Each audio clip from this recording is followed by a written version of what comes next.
Bonjour les amateurs, et ben voilà, ça y est, on est déjà en octobre et puis la Bourgogne se part en ce moment de couleurs assez jolies, que ce soit du doré, de l'orange. Voilà, donc on a voulu vous emmener avec nous en Bourgogne pour découvrir la Côte de Nuit et plus précisément Chambolle-Musigny. Voilà, donc on va vous emmener vous présenter le domaine Laurent Roumier, qui est notre allocation de la semaine. Elsa pourra vous en dire un petit peu plus, elle a mené une véritable enquête sur ce domaine. Oui, enquête, c'est vraiment le mot juste parce qu'on ne trouve rien sur internet, c'est un domaine ultra discret. Donc on a essayé de contacter le domaine pour en savoir quand même un peu plus. Et donc le nom Laurent Roumier vous dit probablement quelque chose, surtout si vous êtes amateur de Grande Bourgogne, parce que c'est effectivement le petit-fils du célèbre Georges Roumier. Donc Georges Roumier qui est la référence de Chambolle-Musigny. Et c'est un domaine qui est actuellement tenu par Christophe Roumier. Et Christophe Roumier est le cousin de Laurent Roumier. Voilà, vous savez tout sur la famille. Alors sinon, pour le domaine en lui-même, c'est quelque chose de très classique en Bourgogne, que ce soit dans les vignes ou en cave.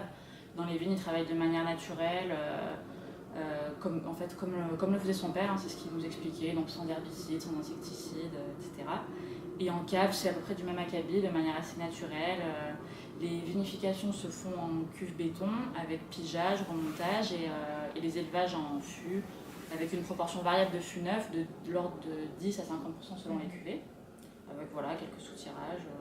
Donc voilà, c'est très classique en Bourgogne, mais c'est bien fait.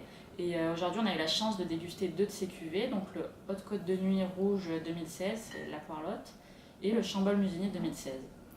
Alors, Constance, qu'est-ce que tu en as pensé du Haute Côte de Nuit? Ah ben voilà, donc là il est dans mon verre. Comme vous pouvez voir, c'est un vin à la robe assez claire, un joli rubis, une robe qui annonce déjà des notes vraiment fraîches. Et c'est ce qu'on retrouve. On retrouve des touches de fruits rouges, de la framboise, de la cerise rouge. C'est très agréable, qui sont un peu rehaussées par des notes florales, et puis même du poivre blanc. Et puis en bouche, c'est tout aussi agréable, tout aussi frais, parce qu'on a été très surprise par l'élégance, la douceur des tanins. Enfin, il y a peu de tanins soyeux. Finalement, c'est très soyeux. Ouais, ils sont fondus en fait. Ils sont bien fondus. Et puis c'est délicat. C'est délicat. Toujours ces saveurs qu'on retrouve de fruits rouges, de fleurs.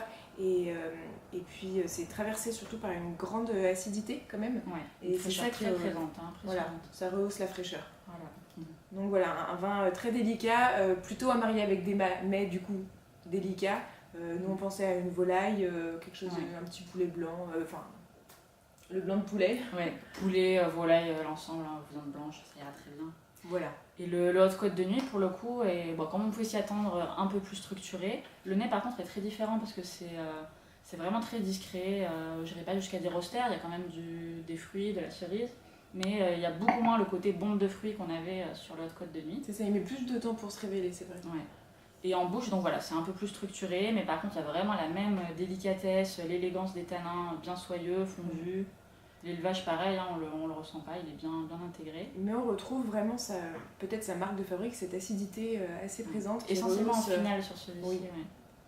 Oui, une belle fraîcheur, ce qui nous disait peut-être qu'il faudrait l'attendre encore quelques années et le réserver plutôt à des mets, pourquoi pas toujours viande blanche, mais dans ce cas un peu plus goûtu, avec je sais pas, des champignons ou voilà, des choses pour le relever, voire même tu disais des petits gibiers, je pense que ça irait. Exactement. Des cailles ou voilà. Ouais. Donc voilà, donc vous savez ce qu'il vous reste à acheter, une bouteille à boire maintenant ou une autre à garder plus longtemps en cave. Ouais. Voilà. Bonne dégustation. Bonne dégustation. Et à la semaine prochaine. À la semaine prochaine.